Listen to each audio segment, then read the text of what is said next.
What is up, everyone? Today is Tuesday, which means that's time for another live Q&A. As always, I'm your host, Paul J. Lipsky, here to answer any questions you might have about dropshipping. So on this channel, I talk a lot about different ways to make money online, really focused in on dropshipping on different marketplaces like eBay and Facebook Marketplace. So if that interests you, make sure to subscribe, make sure to check out some of my videos. And then if you have any questions, come to one of these live streams. I do them every single Tuesday at 4 p.m. Eastern time. All right, now let me jump into the chat and see what questions people have, and we'll begin to answer them right away. While you do that, make sure to check out the description of this video. There are a ton of free resources in there for you, some free guides on how to get started with dropshipping, a bunch of other stuff. So definitely check those out. All right. Let's look at Lego My Ego's question. Lego My Ego says, do you recommend using autods auto order for items under $35 and then using Amazon account for items over $35 so then you can list all sorts of prices? Yeah, so ideally that's the way that you would do it. So in the beginning, it's just better to just stick with items over $35 for ease of use. But yeah, eventually this is kind of where you want to end up. So the problem is that you can't use a Prime account for drop shipping. If you do, Amazon will shut down your Prime account. So what do? Well, what you do is you have a non-Amazon Prime account and you pretty much just stick to items that are over $35. Now, that will exclude anything under $35. So the solution there is if you set up autods auto ordering, then what they will be able to do is actually automatically order the items for you using their Prime accounts. And they have so many of them and are able to spread out the orders among them that they don't get shut down. Or if they do get shut down, they have plenty of other Prime accounts. So this is the ideal setup. It usually takes people like a while to get to that point. So in the beginning, it's just easier if you just stick to items that are over $35 and use a non-Prime Amazon account.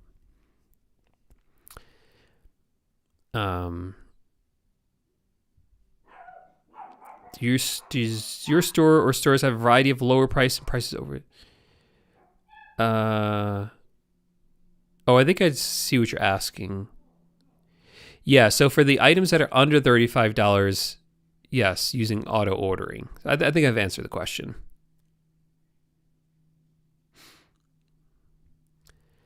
Quality Caravan says, what's going on with all of the eBay suspensions, Paul?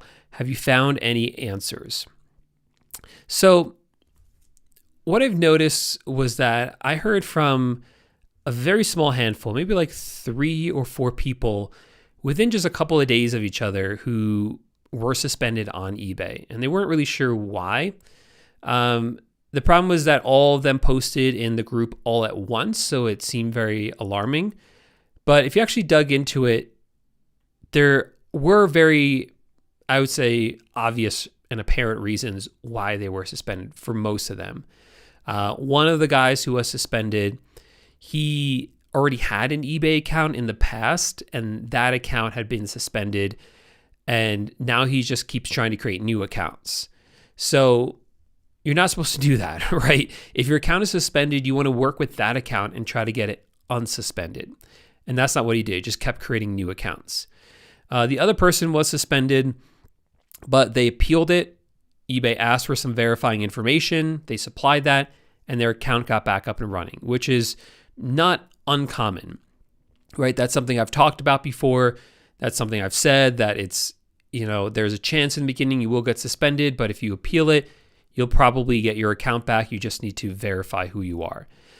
So those were the main issues that I saw with people that were suspended. I think it was more just honestly a coincidence, because after that, we haven't heard from other people that were getting suspended. So I think more than anything, it was just kind of a coincidence that kind of all 3 or 4 of those people all had the problem at the same time.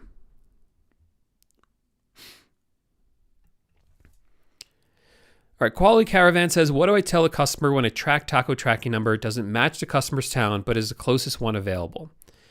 So track taco is what we use to generate tracking numbers when our supplier gives us ones that we are not able to upload into like eBay or Facebook.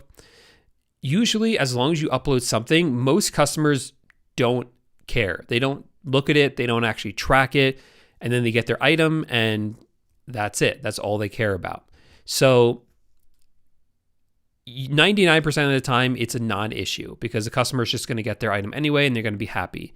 The only time it becomes an issue is if they claim they never got their item. Now, if that happened, I immediately reach out to the supplier and say, hey, we never got this item. And that starts the process. A lot of times the supplier will just refund us, and then we can refund the customer. So that usually just fixes the problem right there. But yeah, usually customers don't complain about it because they end up getting the item anyway.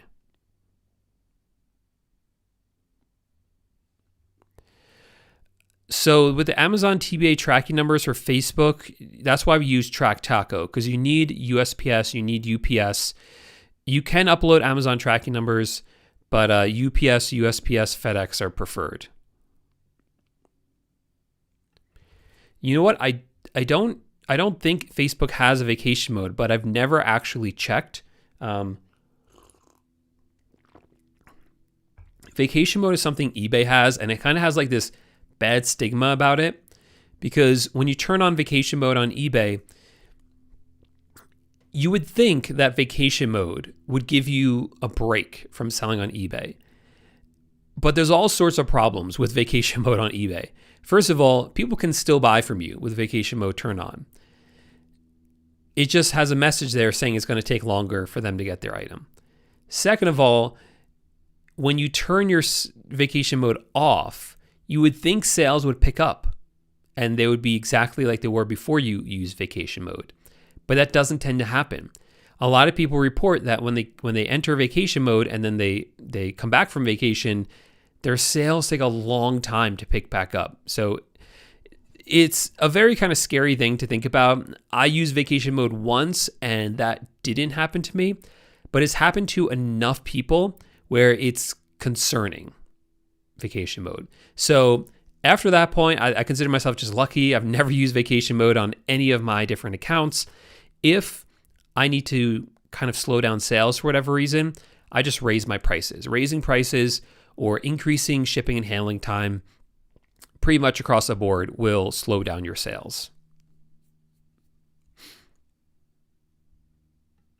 All right, no problem, man. I appreciate the question. They're good questions.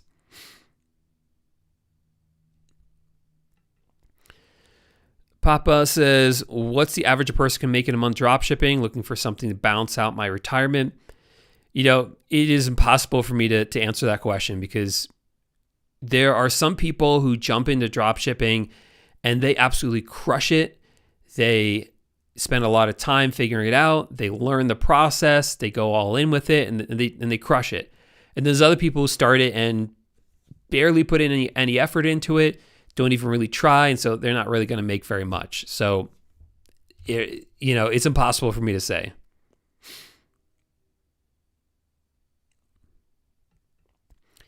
Gred says, I know or think break even is an effective method to use when starting out selling on eBay, but is it necessary when starting? I'm confused. Yeah, so break even, for those of you who don't know what that means, basically what we're saying is when you're selling on eBay, some people recommend that when you start out, all you want to do for your first couple of months is break even, meaning sell your items at cost, basically, at cost for the price of the item plus fees, right? You don't want to lose money, but you're not trying to make any money either. Why would you want to do that? Well, it's because the first few months really don't matter in terms of profit and sales, in terms of profit, I should say. What really matters is sales, getting the ball rolling, getting the momentum going with your store. And with a new store, the best way to do that is to sell cheaper items, sell them as cheap as possible, just to kind of get that momentum going. Because if you have cheaper items listed, they're going to sell faster. The more items you sell, the higher your limit's going to be, the more eBay's going to send you sales, even after you raise your prices. So that's why a lot of people encourage breaking even in the beginning. And you know what? I think it's an excellent strategy. I usually recommend having a little bit of profit even when you're starting out, but it's not a bad idea to even just go with straight break even, just to kind of get things going. All right. It's going to be one of those days, it looks like. When selling on Amazon, when selling on Amazon, okay, I haven't had a question about selling on Amazon in a while, but let's look at this. When selling on Amazon, a listing gains sales velocity and a sale gains a BSR number.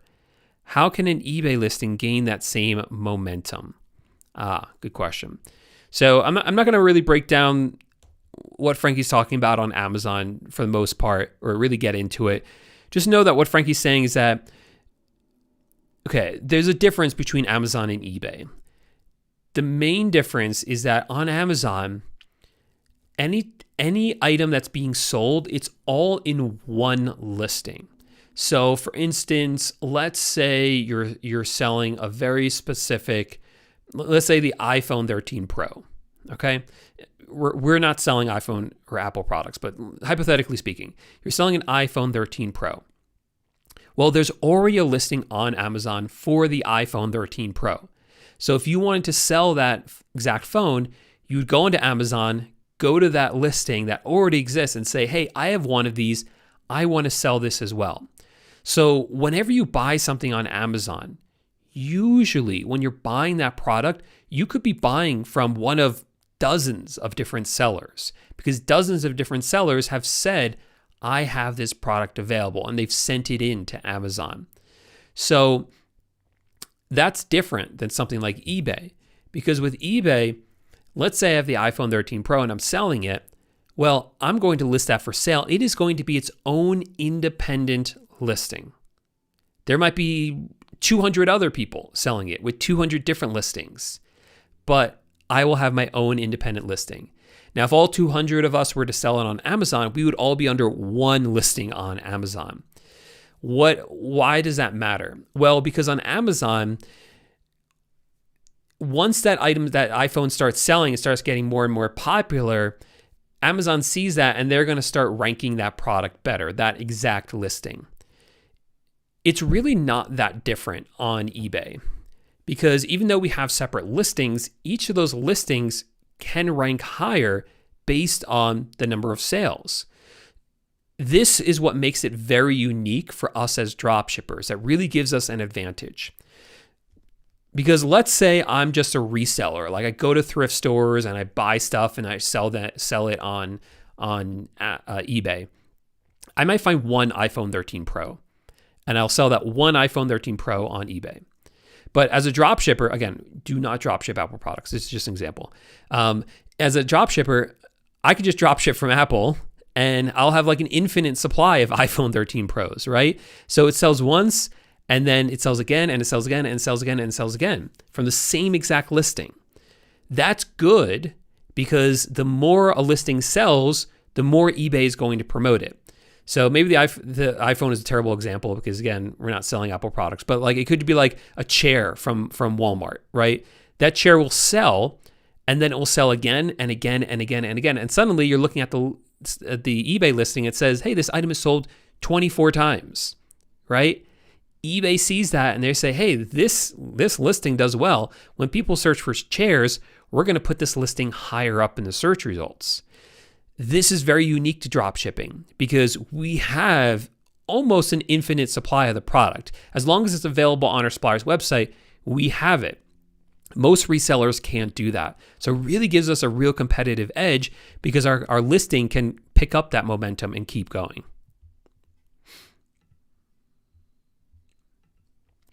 Giovanni says, if you have zero feedback, what is your recommendation for a fresh new account? Yeah, so that recommendation about before, about kind of like breaking even, is a really good one. So the fundamentals are always important, right? Doing good product research and optimizing your listings. Those are two skills you need to develop. So in the beginning, it is going to be a challenge for you to not challenge. It is a skill you have to develop. But one thing that's going to help you gain sales is just selling your items for cheaper. Selling them close to break even or at break even is going to pick up that momentum. So those would be the things I'd recommend. Cheaper products, really getting good at product research, and optimizing your listings.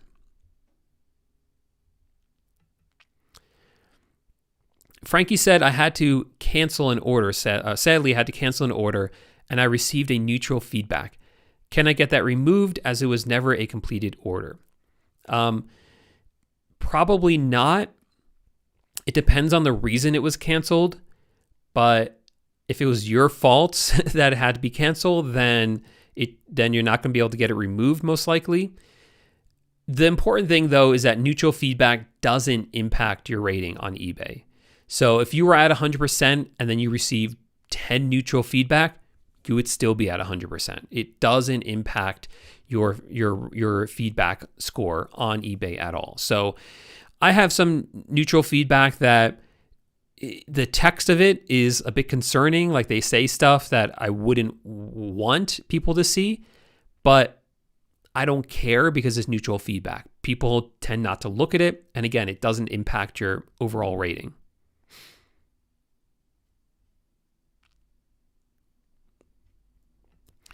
Is Facebook Marketplace dropshipping dead? No, I don't think it's dead at all. It's definitely slowed down from its height, which was like 2.5 years ago, but it's not dead. It's always important though to be looking towards the future and looking towards new marketplaces, like for instance, TikTok Shop. Frankie has a question about it here. Frankie says, can you give a quick overview of the process for dropshipping on TikTok Shop? So I'm not going to do that in this video, Frankie, but I am going to release a video on Sunday that will go over the process. So make sure to subscribe to the channel because that video is already in process and I will be releasing that on Sunday.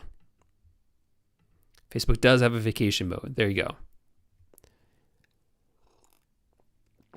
Again, I've never used that and I just don't use vacation mode because I think it's too risky. Even though Facebook is a different platform than eBay, I just think it's a little too scary to do that.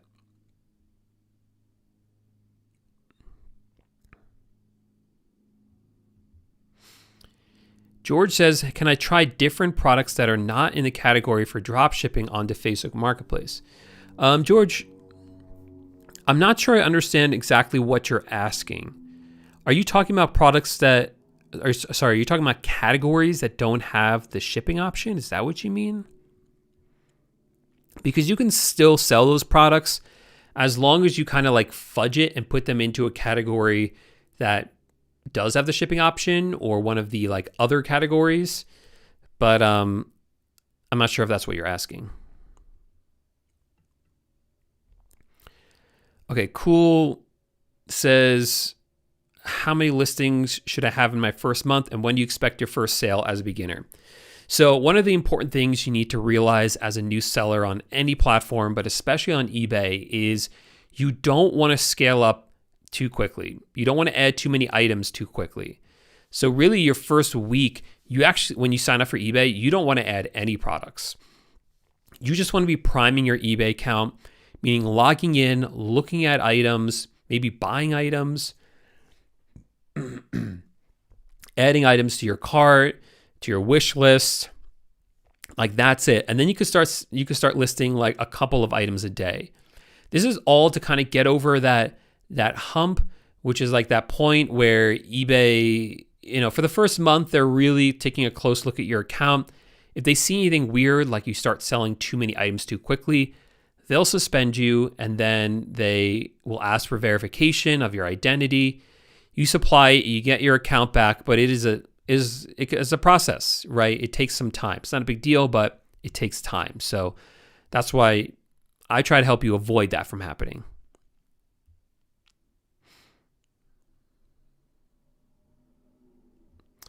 So if you're having problems with AutoDS tracking conversion, I would reach out to AutoDS support because that's something on their end that I'm not going to be able to help with.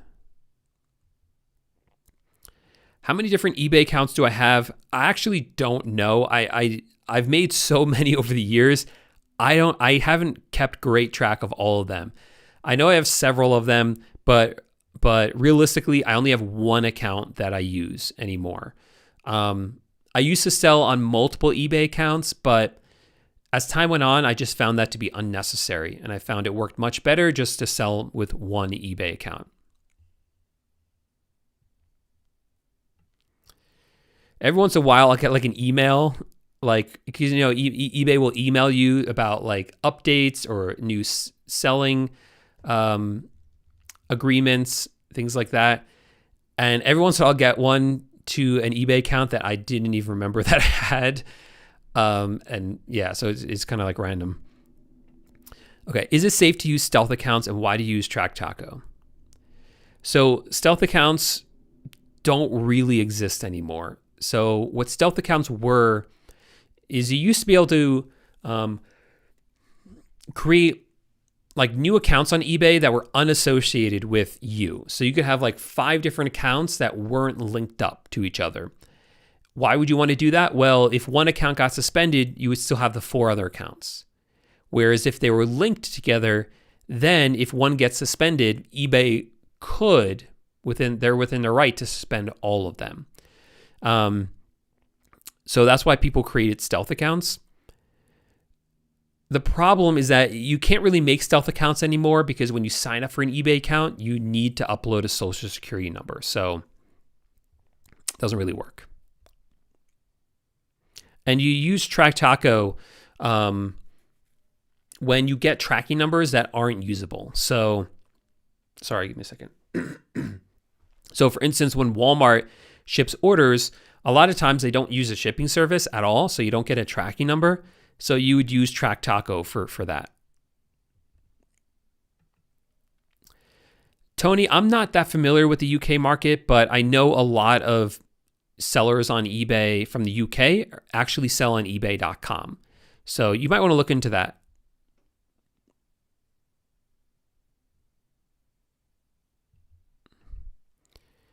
Frankie says, this is not a dropshipping question.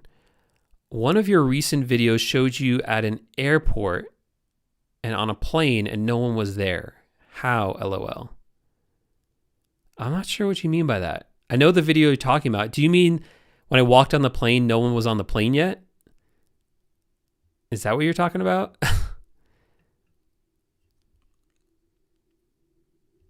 I've never used Bonanza. I've never tried it out.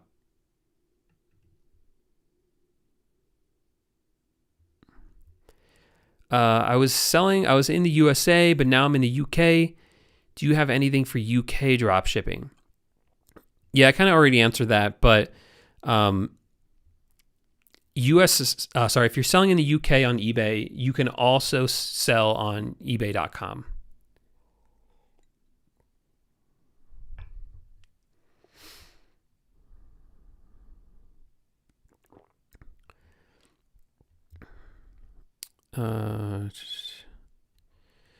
Yeah, so answer that. You really want to start out slowly and answer this about stealth accounts. All right. When do you know it's time to raise the price on a listing? Well, that depends on your strategy. If you're brand new and you have your prices low on purpose to get sales momentum going, then once your sales start picking up, right, you're doing over $1,000 a month in sales, then you want to raise your prices somewhere like around there. Once your sales, your what's the word I'm looking for?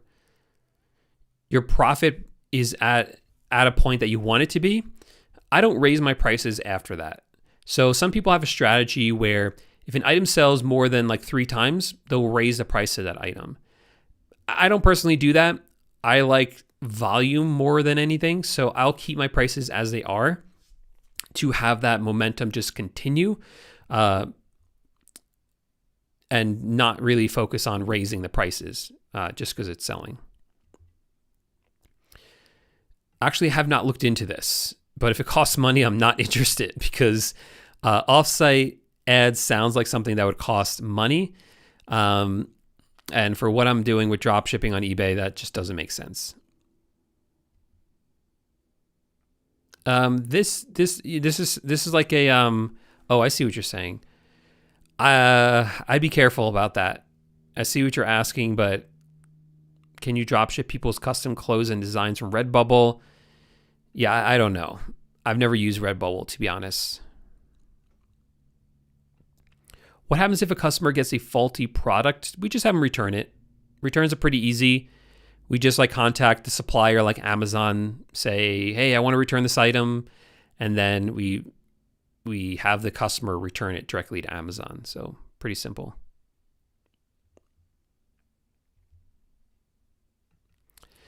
Okay, so Romero wants to know when he will instantly get his funds. So that's a myth. You don't get your funds instantly on any of the marketplaces. It's not like a sale comes in on eBay and then like an hour later I get that money. That's not the way it works. All these marketplaces hold your funds. It takes a couple of days to get it at least, and that's to protect themselves. They all do that. So what you want to do is you need a credit card. The credit card will allow you to fulfill the orders, place the purchases for the items, and then once the money is released to you, you can then pay off the card.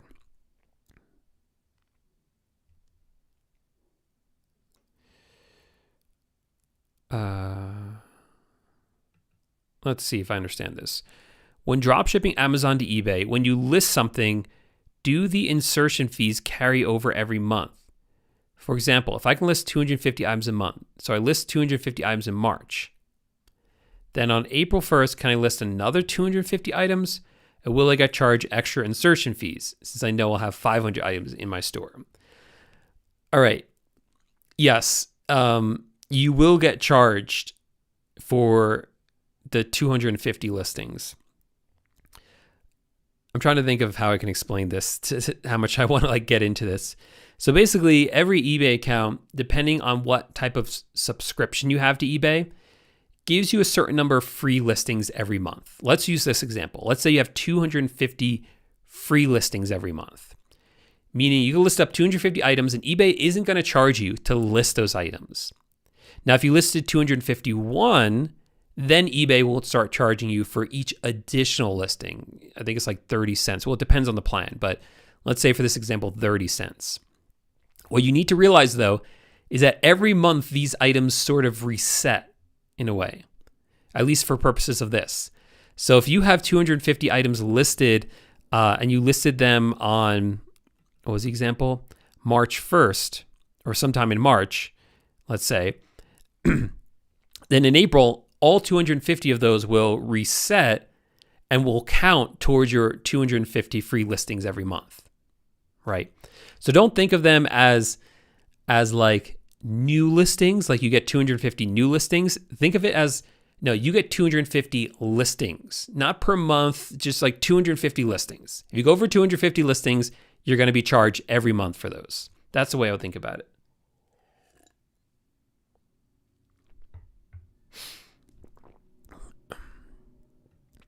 Yeah, you can certainly try it, Romero, and then see what happens. And if it affects your sales to a point where it's not really helping, you can always lower the prices back down.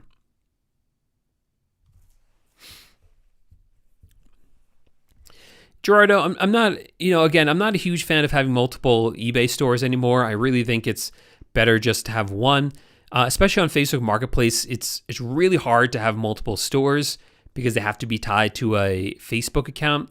So really for Facebook, you just want that one account.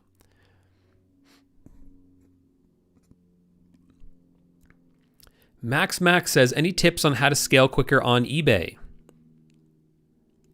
My products tend to be more unseen than actually noticed by a large amount of people. Yeah, so for that, it really comes down to the fundamentals. Good product research and optimization.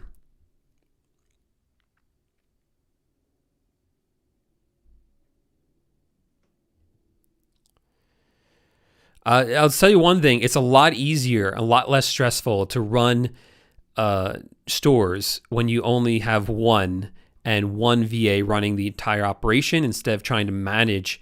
When I had multiple eBay stores and multiple VAs per eBay store, managing them was a stressful full-time job that wasn't very fun. So yeah, much less stressful now. Frankie says yes. So Frankie's question was, so I made a video a few weeks ago. It wasn't a very popular video, but it was all about how to make money while traveling.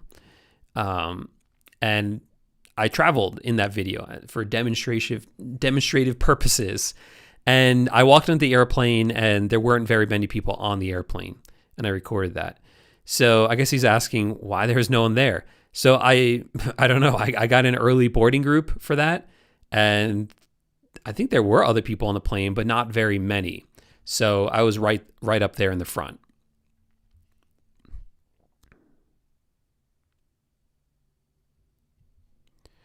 I don't know about that. I'll take your word for it, but it still sounds a bit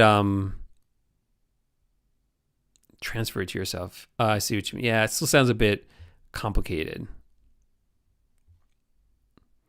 I don't use any cross-listing software. I just use AutoDS. It does everything we need.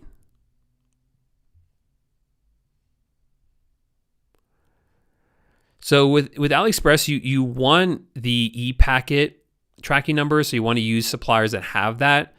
If you go with that, you're not going to run into issues. Yeah, I got plenty of videos about that, how to optimize listings, so definitely check those out. So whether you carry insurance or not, that's up to you. Whether you feel like that's something you want for your store or not. Definitely something to look into, but that's, it's totally up to you.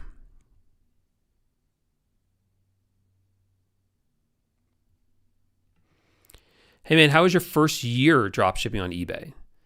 Life-changing. First year on eBay was life-changing. Did over $1 million my first year. Allowed me to quit my job. So yeah, life-changing. Will Amazon dropshipping work if your eBay account isn't from the US? I don't know. Ideally, you want to be selling on eBay.com. That's the best market to be selling on. If you're outside the United States, I don't have that experience. That's not where I'm coming from. So it's more difficult for me to kind of help people that are not in the United States because that's not the framework that I'm working from. That's not the experience that I have. Do you think private label products work on eBay as well as they do on Amazon? Yeah, I think they definitely can. But I think for private label, Amazon is the place to go. Amazon's going to be a lot better than something like eBay for private label. What is the criteria for finding winning products on eBay? I'm not going to get into that in this live because I have lots of videos on YouTube demonstrating this. If you look up any of my product research videos, because I not only talk about it, but I show you exactly how to do that. So I would watch those videos because that's going to be your best resource. Yeah, I'm much happier having less stores. How many hours do you think that you work now with just, one store per marketplace? It's a lot less. It's a lot less. Just like a couple hours a day running my businesses.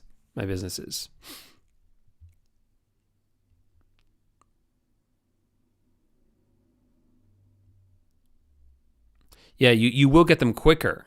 Yeah, but it's not going to be instantaneous. Yeah. All right, we'll go for a few more minutes. We've already hit 2:30, but we got a lot of questions in here. I just pay my virtual assistants through PayPal. So every week they just send me an invoice on PayPal. I just look at it real quick and pay it right away. And that's how I do it.